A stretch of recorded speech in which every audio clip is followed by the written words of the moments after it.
بسم اللہ الرحمن الرحیم۔ سن سکو تو سنو میں خوش آمدید ناول لے کر آئے ہیں جو رکے تو کوہ گراں تھے ہم، قسط نمبر 25 کے ساتھ آپ کی خدمت میں حاضر ہیں۔ اگر آپ نے ابھی تک ہمارا چینل سبسکرائب نہیں کیا تو ہمارے چینل کو سبسکرائب کریں اور بیل آئیکن کو پریس کرنا مت بھولیے گا تاکہ آنے والی تمام اقساط تمام ناولز آپ کو بر وقت ملتے رہیں۔ شکریہ۔ ہمیں کامنٹ باکس میں یہ ضرور بتایا کریں کہ آپ کے ناول کیسا لگ رہا ہے، اور اگر ہماری کوئی خامی ہو تو وہ بھی ہم اس کی بھی نشاندہی کیا کریں تاکہ ہم اپنے آپ کو آپ کی مرضی کے مطابق ڈال سکیں۔ شکریہ۔ اب یہ پوچھنے میں کوئی حرج ہے کہ اماں یہ بتا دیں میری کوئی خالہ، ماموں، پھپھو، چاچا ہیں یا نہیں؟ نہیں ہے تو صاف کہہ دیں، یوں جھڑکیاں دے کر ٹالنا کیا بات ہوئی؟ سعدیہ کی بات نے چولہے پر لکڑیاں رکھ دی۔ آپا رابعہ کو جیسے زوردار برقی جھٹکا لگایا تھا۔ انہوں نے چونک کر سعدیہ کی طرف دیکھا۔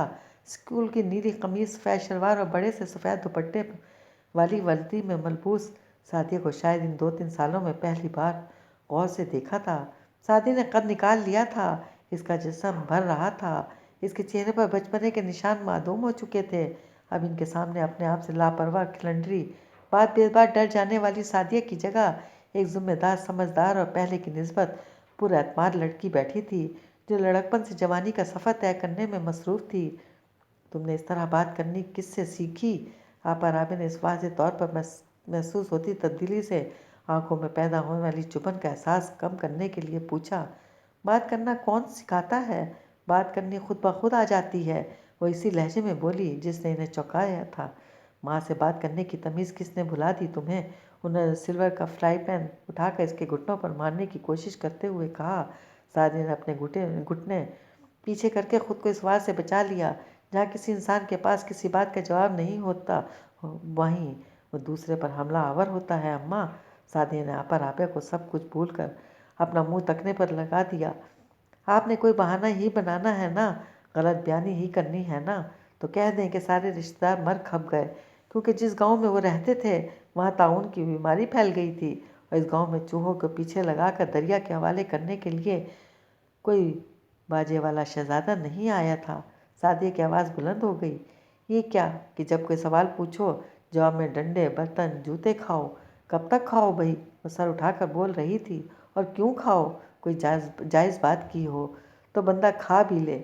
میرے تو سیدھے اور جائز سوال ہوتے ہیں، پھر ابھی پتہ نہیں آپ کو کیوں غصہ چڑھتا ہے۔ خیر، اٹھتے ہوئے بولی اور اپنا ململ کا سفید سلیقے سے اوڑا دوپٹہ عادتاً ایک دفعہ اتار کر دوبارہ سر پر رکھ کر کندھوں پر پھیلاتے ہوئے مضبوطی سے بکل باندھ لی۔ ٹانگے آنے والا ہے، میں ابھی جاتی ہوں، خدا حافظ۔ وہ اپنے سفید فلیٹ بوٹوں سے صحن کے کچے گیلے فرش پر نشان چھوڑتی ڈیوری کے پردے کے پیچھے غائب ہو گئی۔ ہاتھ میں گوندے آٹے کا پیڑا پکڑے آپا رابعہ وہیں بیٹھی رہ گئیں۔ مولوی سراج سرفراز نے مسجد سے واپسی پر گھر کے داخلی دروازے کا ایک پٹ کھلا پایا۔ دروازے کو کنڈی تو دھیان سے لگا لیا کرو رابعہ بی بی۔ وہ دروازے کو اندر سے کنڈی لگا کر ڈیوری کا پردہ ہٹاتے ہوئے صحن میں آ کر بولے۔ ایک غیر متوقع منظر ان کا منتظر تھا۔ چولہے میں آگ جل رہی تھی، اس پر دھرے توے میں نہ صرف دھواں اٹھ رہا تھا بلکہ اس کے جلنے کی بو پورے صحن میں پھیلی ہوئی تھی۔ سلور اور پیتل کے گلاس، پلیٹوں، کٹوریوں اور ڈول پر مکھیاں بنبنا رہی تھیں۔ سلور کا فرائی پین الٹا پڑا تھا۔ خشکی کی پرات قریب دھرے آپا رابعہ ہاتھ میں گوندے آٹے کا پیڑا پکڑے گم سم بیٹھی تھی۔ اس صورتحال نے کم فہم مولوی سراج سرفراز کی چھٹی تو نہیں، کوئی دوسری یا تیسری حس ضرور جگا دی تھی جو انہیں کہہ رہی تھی کوئی گڑبڑ ضرور تھی۔ انہوں نے آگے بڑھ کر توا چولہے سے اتار کر نیچے رکھا۔ خیر ہے بھئی، کیا ہوا؟ انہوں نے نائلون کے ڈبے میں رکھے گوندے آٹے کو مکھیوں سے بچانے کے لیے اس پر ڈھکن رکھا اور خود آپا رابعہ کے سامنے رکھی پیڑھی پر مربیوں کی طرح بیٹھ گئے۔ رابعہ بی بی، خیر ہے، کیا بات ہوئی؟ اپنے سوال کے جواب میں جامد خاموشی پر انہوں نے آپا رابعہ کا کندھا جھنجھوڑتے ہوئے ایک مرتبہ پھر سوال کیا۔ ہوں۔ آپا رابعہ جیسے بے ہوشی کے عالم سے ہوش میں آئیں۔ خیر ہے نا؟ کیا ہوا؟ مولوی صاحب نے رنگ برنگے موٹے نگ جڑی چاندی کی انگوٹھیوں والے ہاتھ ہلا کر پوچھا۔ خیر کدھر ہے؟ آپا رابعہ نے دیوانوں کی طرح ہاتھ میں پکڑا پیڑا خشکی کی پرات میں پٹکتے ہوئے کہا اور سر پر اترا دوپٹہ سر پر جمایا۔ ہوا کیا ہے؟ مولوی صاحب کا چوہے جیسا دل انجانے خدشات کے تصور سے لرزنے لگا۔ رزق मस्जिद की चाकरी, इनका दिल इन तीनों चीज़ों के जाने के खौफ से हिल रच जाता था। सादिया बच्ची नहीं रही मौलवी सराज, सादिया जवान हो गई है। आपा राबे ने वहशत ज़दा नज़रों से मौलवी साहब की तरफ देखा। वो सर उठाकर बोलने लगी है और इसे अपने सवालों के जवाबों के मुतालिक अंदाज़ा भी होने लगा है। आराम से राबिया बीबी, आराम से। मौलवी साहब ने सुख का सांस लेते हुए कहा, राबिया बीबी की ये हालत नौकरी रोज़ी रोटी के जाने की वजह से नहीं हुई थी। कब तक आराम से बात करूं मौलवी सरफराज? आपा राबिया को मौलवी साहब के इत्मीनान भरे लहजे पर तैश आ गया। सादिया ने जवान तो होना ही था ना राबिया बीबी, कब तक वो छोटी बच्ची ही रहती। ये 10 पास कर ले तो इसका निकाह पढ़ा कर रुखसत कर देंगे। वक्त इस सर उठाए, सर कलम करने के भी तरीके बताती हैं किताबें। मैंने इसे डॉक्टर बनाने के ख्वाब देख रखे हैं मौलवी सरफराज। सफ़ेद कोट वाली डॉक्टर, दिल की धड़कन चेक करने वाला आला गले में डालकर रखने वाली डॉक्टर।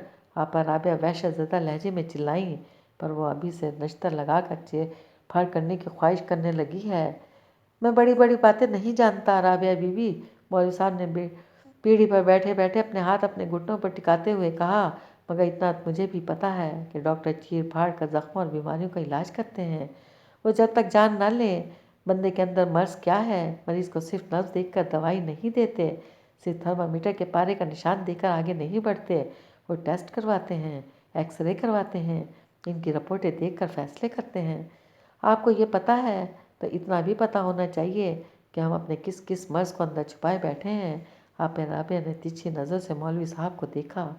हमें हमारे मौला ने सर छुपाने को अच्छा ठिकाना दे दिया, खाने पीने के मसले से आज़ाद कर दिया। अब ना अमराज के करंडो खुर्चे। मौलवी साहब ने दही के डब्बे पर नज़रें जमाते हुए कहा, तो हम क्यों खुरचने लगे? आपा राबिया तेज़ी से बोली, सादिया कलसूम खुरचना चाहती है। इसे शक हो गया है कि हम इससे कुछ छुपाते हैं। इसे शक हो गया है कि हमारे साथ और हमारे पीछे कोई गड़बड़ है। काकी है अभी सादिया। मौलवी साहब के मैदे ने भूख और बोझल बातों के जेर असर दुहाई देनी शुरू की। तो ऐसे सवाल करने लगी है, ज़रा और बड़ी होगी तो सोच लो अपने तौर पर क्या क्या ये न जानने की कोशिश करेगी। मौलवी साहब ने आपा राबिया की सोच को मज़ीद अनजाने खदशात से लर्ज़ाया। वो फिर मौलवी साहब ने साफ़े के नीचे छुपे बालों को खुजाते हुए बोले, एक रोटी डाल दो, अब तो दिन चढ़ने को आया। इनकी सारी फिक्रें भूख और खाने से शुरू होकर भूख और खाने पर ही ख़त्म होती हैं। इन्हें क्या खबर मेरा दिल कैसे कैसे वहमों से लरसता है। आपा राबिया ने दिल में गिरसते हुए खुशके में पटखा पेड़ा उठाया और रोटी बनाने लगी। घी ज़रा ज़्यादा लगा लो। दही पर शक्कर डालकर ज़्यादा घी वाली रोटी के साथ खाने का मज़ा दोबाला हो जाता है। मौलवी साहब ने सुरमा लगी आंखों से देसी घी वाले डब्बे के अंदर झांकते हुए फरमाइश की, खाए जाएं घी में तर बरतर पराठे मौलवी जी, भले जिस्म के साथ साथ अकल पर भी चर्बी चढ़ती चली जाए और वक्त के साथ इतनी चढ़ जाए कि इंसान और जानवर का फ़र्क भी समझ से बाहर होने लगे। दिल में गिलस्ती आपा राबिया ने सोचा कि ज़माने से लेकिन ज़ुबान से एक लफ्ज़ नहीं कहा। शौहर की नाफरमानी करने वाली औरतों की बाबत वो इतनी हिकायतें सुन चुकी थी कि इन्हें लगता इधर इनके मुंह से कोई लफ्ज़ निकला, इधर वो आग की शोलों की मज़ीद करीब हुई। इसने 15वें दफ़ा लचकदार आटे का नुमा रबड़ से घोड़ा बनाने की कोशिश की और फिर इसकी शक्ल बिगाड़ दी। घोड़ा इससे बन नहीं पाया। अब वो मुख्तलिफ रंगों की डो के डब्बे खोल रही थी। इन डब्बों को खोलने के बाद अपने हाथों और बाजों को तेज़ी से हरकत देने की कोशिश करते हुए इन्हें मुख्तलिफ शक्लों में ढालने लगी। सीमी आंटी ने किचन में खाना बनाते हुए दोबारा किचन और कमरे की दरमियानी खिड़की से झांक कर इसे देखा। वो मेज़ पर झुकी इस लचकदार रबड़ से खेल रही थी। तीसरी बार उन्होंने चश्मा आंखों पर लगाकर देखने की कोशिश की कि वो क्या बना रही थी। पीले रंग से इसने एक लंबी सी रस्सी बनाने की कोशिश की थी। नारंगी रंग एक सर, एक धड़, दो बाजू और टांगों में ढाला पड़ा था। ये तमाम आज़ा अलग अलग रखे हुए थे और वो भूरे रंग से नंबर आजमा थी। इसका इनामाक और मुसलसल इस काम में जुटे रहना सीमी को अच्छा लग रहा था। वो रोने कुड़ने मायूस होने और हसरत भरी सांसें लेने के दौर से एक कदम आगे बढ़ने की कोशिश में मसरूफ़ थी और इसका ये कदम मनफी लकीर के बजाय मस्बत लकीर को छू रहा था। मुझे उम्मीद है नुमाइश अच्छी रही होगी। साद ने काफ़ी से लबरेज प्याली के ऊपरी सतह पर तैरती झाग को देखते हुए कहा। काफ़ी का एक सिप लेने पर जवाब का इंतज़ार किए बगैर इसके मुंह से निकला, आप काफ़ी अच्छी बनाती हैं। यकीनन, जवाब में वो अपने बेतासुर चेहरे को ज़रा सा हिला कर बोली, मैं हर वो काम अच्छा करती हूँ जिसमें तलखी का अंसर मौजूद हो। यकीन कीजिए, ये भी एक आर्ट है, साद ने बेसाख्ता कहा, और बहुत दिलचस्प आर्ट है। मैं जानती हूँ, इसने साद को गौर से देखते हुए जवाब दिया और फिर अपना ध्यान अपनी प्याली की तरफ कर लिया। लोग मिठास से रग़बत रखते हैं अमूमन। वो मुस्कुराया। तलखी में दिलचस्पी रखने वाले लोग यकीनन बहुत मुख्तलिफ और बहुत ख़ास होते होंगे। यकीनन तुम बहुत अच्छी अंग्रेज़ी स्कूल में पढ़े होंगे, कॉलेज यूनिवर्सिटी में भी ज़रूर टॉप किया होगा। फिर तुम्हारी उर्दू इतनी अच्छी और खालिस कैसे है? तुम्हारा लबो लहजा भी बहुत दुरुस्त है, जबकि तुम्हारी उम्र के लड़के खसूसन जो तुम्हारी क्लास से ही ताल्लुक़ रखते हैं, इनको तो इस ज़ुबान से अब खार आना शुरू हो चुकी है।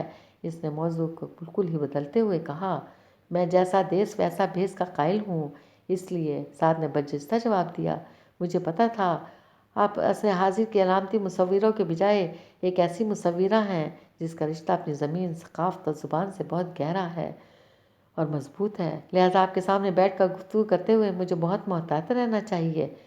तुम बहुत बड़े फ़नकार हो। वो खिलाफ तवक्का मुस्कुराई, बल्कि बहुत बड़े ड्रामेबाज हो। क्यों, ऐसा ही क्या? इसने सवालिया नज़रों से साद की तरफ देखा। बजा फरमाया आपने। साद ने अदब से जवाब दिया, बंदा नाचिज़ नौटंकी का बादशाह होगा अनकरीब। इसने सीने पर हाथ रखकर ताज़ीमन सर को हल्का सा झुकाते हुए कहा, मेरे मुस्तक़बिल के मंसूबों में ये मंसूबा सर फहरिस्त है। फ़ज़ल और मैमूना को जानते हो तुम? जवाब में इसे ऐसे सवाल सुनने को मिला जिसकी इसे कतन तवक्का नहीं थी। वो कौन? इसने जहन पर उठते 4 किस्म के जवाबों में से एक जवाब का इंतखाब करते हुए कहा, थी एक जोड़ी। वो कुछ देर याद करते हुए बोली, जिस किसी घर में इन दोनों ने बतौर आया कल वक्ती मुलाजिम नौकरी की, इस घर के बच्चों को खालिस उर्दू और दुरुस्त लब लहजा सिखा कर ही निकले। मैंने सोचा शायद तुम्हारे बचपन में वो तुम्हारे घर में भी कोई 3-4 साल लगा गए होंगे, जब भी तुम इतनी खाली ज़ुबान बोल रहे हो। अच्छा, साद ने कॉफ़ी की प्याली मेज़ पर रखते हुए कहा, अब कहाँ रहते हैं ये दोनों? हैं एक करीबी गांव में। अब तो सिर्फ ज़ुबान ही बाकी रह गई इनके पास, बाकी तो सब पर झाड़ू फिर गया। तुम कॉफ़ी लो और बना लो। वो इससे पूछ रही थी और साद का जहन इसकी बात पर अटक कर रह गया था। तुम और कॉफ़ी लोगे? इसने कॉफ़ी की प्याली से चम्मच टकरा कर इसे अपनी तरफ मुतवज्जा करने की कोशिश की। जी ज़रूर लूँगा। वो चौंकते हुए बोला, आपको इस गांव का नाम मालूम है क्या, जहाँ वो दोनों रहते हैं? तुम कहाँ अटक गए भाई? वो प्याली में कॉफ़ी फेंटते हुए बोली, अरसा हुआ मुझे इनकी कुछ खबर नहीं मिली। ये तो आखिरी खबर थी जो मैंने तुम्हें सुनाई। प्लीज़ फ़िज़ा मैम, मुझे इस गांव का नाम याद करके बताइएगा। मुझे ऐसे लोगों से मिलने का बहुत शौक़ है। वो लजाजत से बोला, अच्छा ठीक है, मैं अपनी डायरियाँ देखूंगी किसी वक्त, शायद किसी याददाश्त के खाने में इनका जिक्र भी मौजूद हो। वो सर हिलाकर बोली, बहुत शुक्रिया मैम। वो मुस्कुराया। वो लड़की आजकल कहाँ है जो तुम्हारे साथ आई थी यहाँ? इसने अजीब लहजे में पूछा। वो जो आपके पास आपके किसी दोस्त का पैगाम लाई थी। साद ने जवाबी हमला किया, हाँ वही। इसने अपना घुंघराले बालों वाला सर हिलाया। गर्लफ्रेंड थी तुम्हारी क्या? ओह, साद ने प्याली मेज़ पर रखकर हंसते हुए कानों को हाथ लगाया। कभी वो नज़र आए या मिले आपसे तो इससे पूछ मत लीजिएगा कि वो मेरी गर्लफ्रेंड है या नहीं। वो बहुत बुरा मानती है इस लफ्ज़ पर। जवाब में घुंघराले बाल फिर हिले। फिर कौन थी? कज़न या महबूबा? खुदा का खौफ करें फ़िज़ा मैम। साद ने खौफज़दा नज़रों से इसे देखा।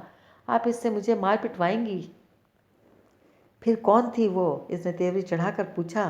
तुमने वो गैर मुतवक्का मेल मुझे भेजी थी जिसमें तुम्हारी वो तस्वीरें थीं, ये बताने के लिए कि आजकल के लड़के क्या कुछ बनवाते हैं। वही मेल तुमने इसे भी की थी।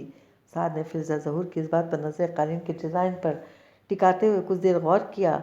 इसे आजकल के लड़कों की सोच पर किए जाने वाले तबसरे पर अचानक आ जाने वाली हंसी को काबू करना था और इस इत्तफाक को भी हज़म करना था कि एक मेल को 2 मुख्तलिफ वसूल करने वालों का रद्द अमल कैसा तीखा और झीपा हुआ था।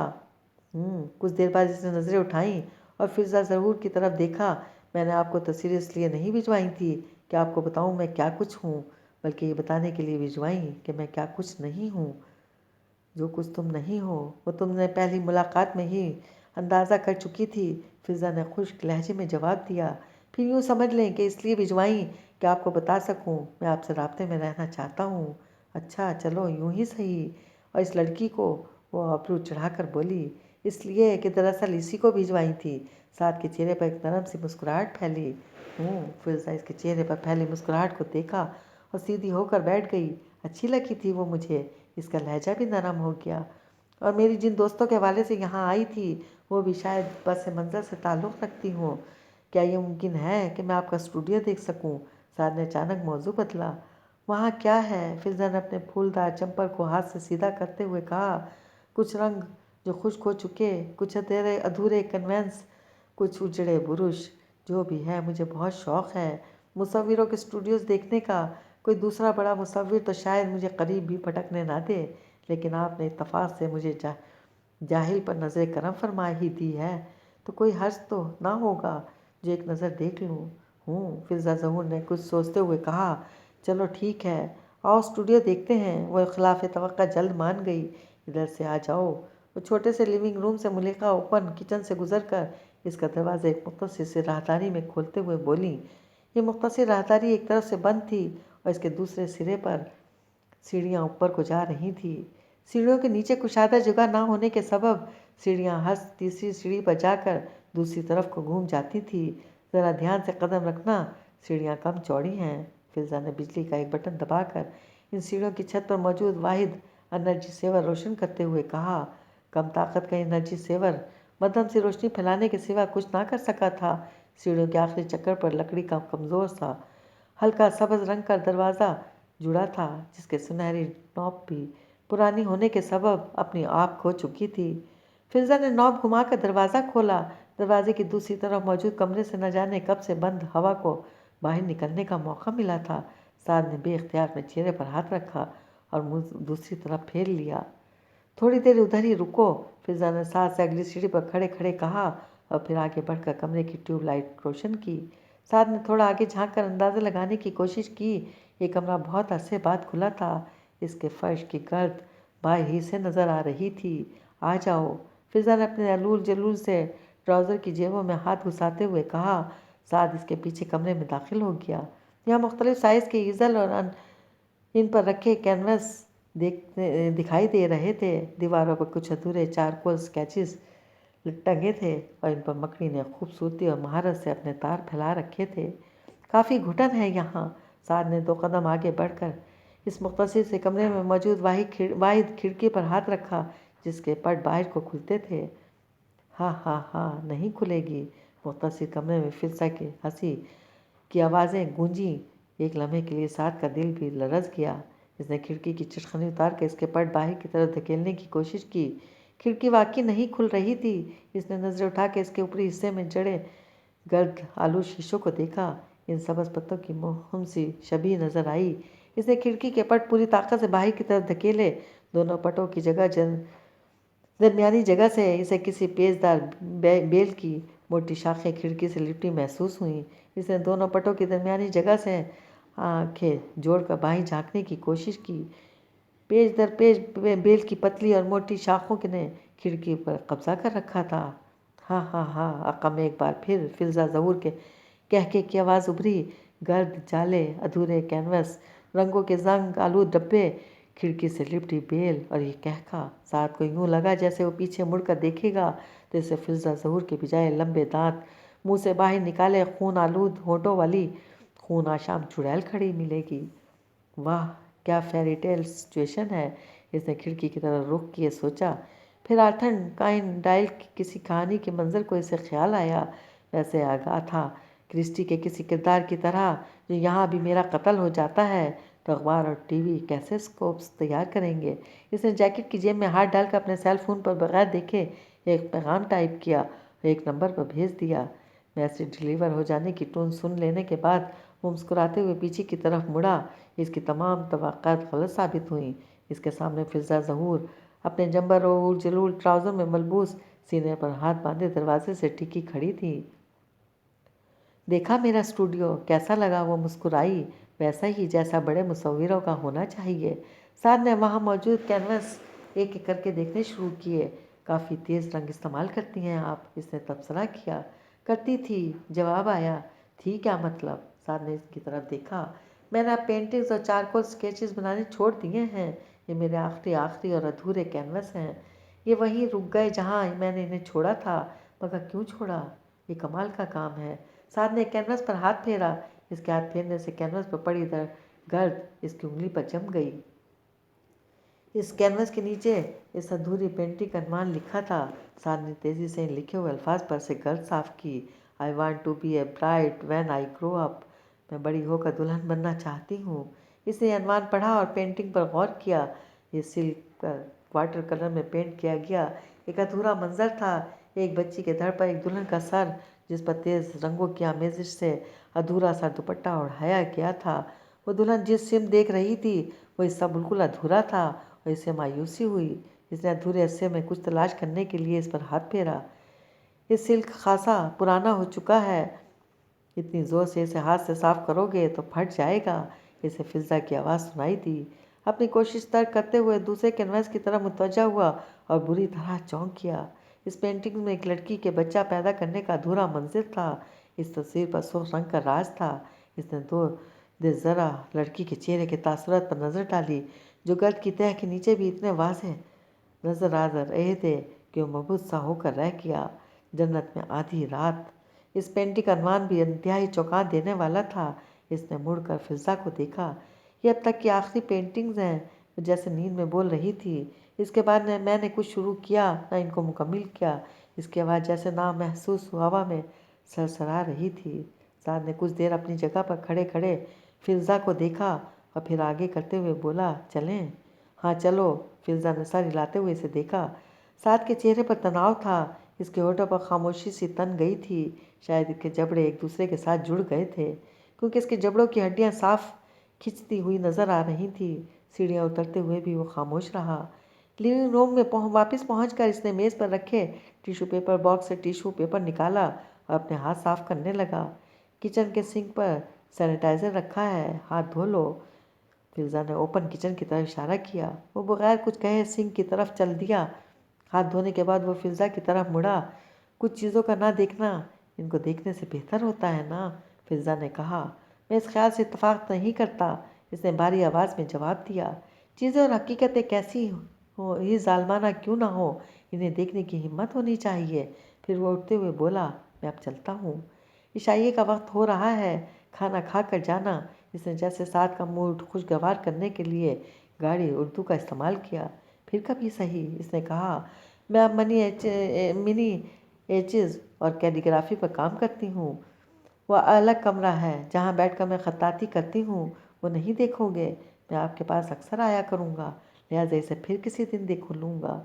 میں زیتون اور مشروم کا سلاد بہت اچھا بناتی ہوں، اگر تم مجھے صرف 15 سے 20 منٹ دو تو۔ فضا نے اس کے کندھے پر ہاتھ رکھتے ہوئے کہا، میں نے آپ کو بتایا نا، میں آپ کے پاس اب اکثر آیا کروں گا۔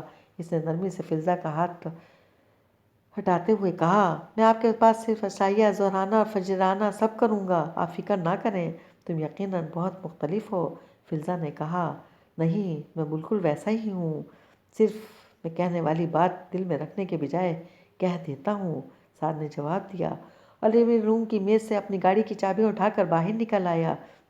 چھوٹے سے پورٹیکو میں فضا کی ویٹس کھڑی تھی۔ وہ گاڑی کو کراس کرتا گیٹ کے قریب پہنچا اور لاشعوری طور پر سر اٹھا کر دیکھنے لگا۔ اس گھر کی مشرقی دیوار پر نیچے سے لے کر اوپر تک بیل پھیلی تھی، رینگ رینگ کر اوپر چڑھتی بیل، پیچ و خم کا شاہکار بیل، اور یہی بیل اوپر جا کر لکڑی کے اس رنگ اڑی کھڑکی پر بھی چڑھی تھی جس کے پیچھے فضا ظہور کا ادھورا جہان ویران پڑا تھا۔ آپ ان سرکس میں کام نہیں کرتے ہو؟ کھاری نے لاہور میں اپنے واحد دوست سے پوچھا۔ یہ دوست بھی چودھرانی کے دورہ لاہور کے دوران ہی ملا تھا، جس پر چودھرانی کے ساتھ کھاری اپنی ڈیوٹی لگ جانے پر کبھی خوش ہوتا اور کبھی اس سے اُب جاتا۔ نہیں یار، اب سرکس میں کام کرنے کو دل نہیں چاہتا، اس کے دوست نے جواب دیا تھا۔ اچھا جی، پر میں نے سنا تھا کافی پیسے مل جاتے ہیں سرکس میں۔ کھاری نے چوکیدار کا فون ایک کان سے اتار کر دوسرے کان سے لگاتے ہوئے کہا، پیسے ہی کمانے ہیں نا کھاری صاحب، تو سرکس میں نہ صحیح کسی اور جگہ لوگوں کو ہنسا کر کما لیں، کیا فرق پڑتا ہے؟ آہو، یہ تو سولہ نے سچی بات کہی آپ نے۔ کھاری نے نام یاد کرنے کی کوشش کی۔ کیا نام بتایا تھا اب آپ نے اپنا محمد رضوان الحق ہیں جی؟ کھاری اتنی زیادہ اسلامی نام کی بالکل بھی توقع نہیں کر رہا تھا۔ ادھر ہمارے فارم ہاؤس پر جو آتے ہیں نا جاپانی اور چینی، ان کے نام تو اوکھے اوکھے ہوتے ہیں، پنگ کر کے، کبھی چنگ کر کے، کبھی زاؤ ژاؤ کر کے، نام لو تو ہنس ہنس کر پیٹ دھورا ہو جائے بندے کا۔ کھاری زور سے ہنسا۔ میں مسلمان ہوں کھاری بھائی، الحمدللہ۔ اوہو بھائی، واہ جی واہ، کھاری بچوں کی طرح خوش ہوا۔ تساں تے نماز قرآن سیکھ لیا ہوا ہے؟ ہاں وہ بھی آتا ہے الحمدللہ۔ واہ بھائی محمد رضوان الحق، تسی ادھر ہمارے فارم ہاؤس پر ضرور آنا، میں آپ کو اپنی بہن جی سے ضرور ملواؤں گا، وہ بڑے خوش ہوں گے تساں نال مل کے۔ ضرور کھاری بھائی، میں تب آؤں گا جب میلہ ہوگا، مجھے میلے کے پنگٹوں والے جھولے بہت پسند ہیں۔ ہوئے ہوئے ہوئے، کھاری نے خوشی سے اچھلتے ہوئے اپنی ران پر ہاتھ مارا۔ ایک باری جب میں ٹکا کاٹھا تھا نا مائی جنتے کے ساتھ پنگوڑوں میں والے جھولے پر بیٹھ گیا تھا، لو جناب ہمارا والا پنگوڑا ہی الٹ گیا، دب کے پوری طرح چوٹ لگی، میرے متھے پر سوجن پڑ گیا تھا۔ گھمڑو سمجھتے ہو نا؟ کھاری کو اچانک مخاطب کی مختلف قومیت یاد آ گئی۔ مجھے سب سمجھ آ رہی ہے کھاری بھائی، آپ بولیں تساں مینوں بھائی بول دیتا ہوں، میں تساں کو بھائی بن کے دکھاؤں گا جی۔ کھاری نے سنبھل کر بیٹھتے ہوئے اردو بولنے کی کوشش کم کرتے ہوئے کہا۔ جواب میں محمد رضوان الحق کی ہنسی کی آواز آئی۔ تسی کتنا میٹھا بولتے ہو، کھاری نے خوش ہوتے ہوئے کہا۔ شکریہ کھاری بھائی، اور آپ بھی بہت میٹھی باتیں کرتے ہو۔ چلو پھر پکا ہو گیا نا، تسی میلے پر آ رہے ہو؟ ضرور انشاءاللہ، لیکن واپس جانے سے پہلے آپ نے میرے ساتھ چکر لگانا ہے، ضرور، ہم اکٹھے کھانا کھائیں گے۔ ادھر جی، کھاری نے ادھر ادھر دیکھتے ہوئے کہا۔ بڑی مشکل ہے، میں جن کے پاس ملازم ہوں ان کی فیملی وچ بڑی بڑی شادی ہو رہی ہے، اور مجھے وہاں تمہارے پاس لے جانے والا کوئی نہیں۔ چلو کوئی بات نہیں، آپ مجھے بتاؤ کھاری بھائی، میں خود آپ کو لے جاؤں گا۔ اچھا جی، کھاری سوچ میں پڑ گیا۔ اچھا پھر اے لو چوکیدار نال گل کرو، ایڈریس سمجھاتا ہے آپ نوں؟ گل خان نے کھاری کے دوست کا ایڈریس سمجھایا اور فون بند کر کے کھاری کی طرف دیکھ کر ہنسنے لگا۔ کی ہویا جی؟ کھاری نے چوکیدار کے دانت نہ کوسنے پر پوچھا۔ یہاں بھی دوستیاں بنا لی تم نے کھاری، تم بادشاہ آدمی ہو بھائی، بندہ وہی بندہ ہوتا ہے بھائی جی، کھاری نے جواب دیا۔ اس غریب کا بھی آگا پیچھا کوئی نہیں ہے، میرا بھی کوئی نہیں، تمہیں تو چودھری صاحب نے شہزادوں کی طرح رکھا ہوا ہے، تمہارا آگا بھی ہے وہ، تمہارا پیچھا بھی وہ، چوکیدار نے اسے یاد دلایا۔